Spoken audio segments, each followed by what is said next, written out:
back and forth with some of the country's biggest trading partners. And it all has to do with those tariffs that he's now imposed. NBC 10's Matt Fortin live in the newsroom to explain the response from other countries. Matt. Well, Jeff, Lauren, as expected, China, Mexico, and Canada are slamming this move by the U.S., but President Trump says this is all in an effort to protect American safety. Now, Trump says this is an effort to stop the flow of fentanyl and to curb immigration into the United States. Keep in mind, these tariffs are paid for by the companies doing the importing, which is why many economists fear the cost will be passed on to consumers. We're talking about a 25% additional tariff on imports from Canada and Mexico and an additional 10% on Chinese goods. And all this could have an impact on prices on a wide variety of goods, from cars to electronics and, yes, groceries. So look at some of our top imports from our North American neighbors: avocados, beer, fresh fruits and veggies from Mexico, chocolate, pork, vegetable oil coming from up north. Now, aside from immigration and illegal drugs, Trump says these efforts are important to even the trade deficits between us and the three countries.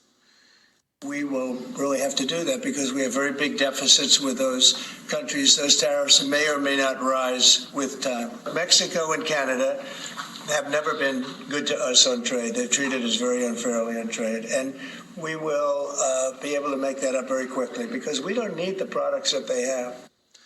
Well, some Massachusetts lawmakers, though, they are criticizing this move. Senator Ed Markey writes, quote, "Trump's tariffs are disorganized and will do nothing for economic growth. Millions of New England households are going to pay more at the grocery store and to stay warm in the middle of winter." Now, these tariffs sparked a potential trade war between the U.S. and its two closest economic allies, Mexico and Canada.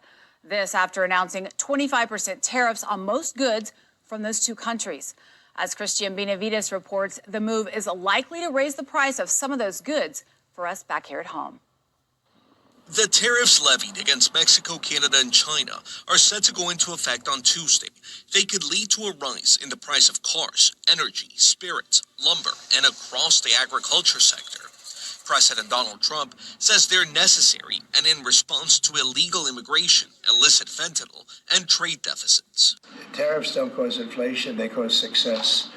They cause big success. So we're going to have great success.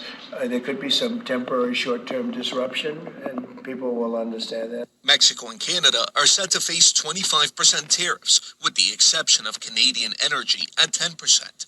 China will face 10% tariffs. The three are the U.S.'s biggest trading partners.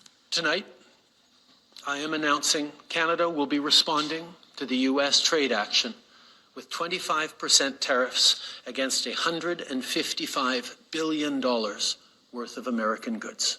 Canadian Prime Minister Justin Trudeau has already retaliated and said the country was also considering non-tariff measures, including some related to critical minerals and energy. Mexican President Claudia Sheinbaum said retaliatory tariffs are also in the works. The Nonpartisan Tax Foundation says tariffs could cost the average American family about $800 a year.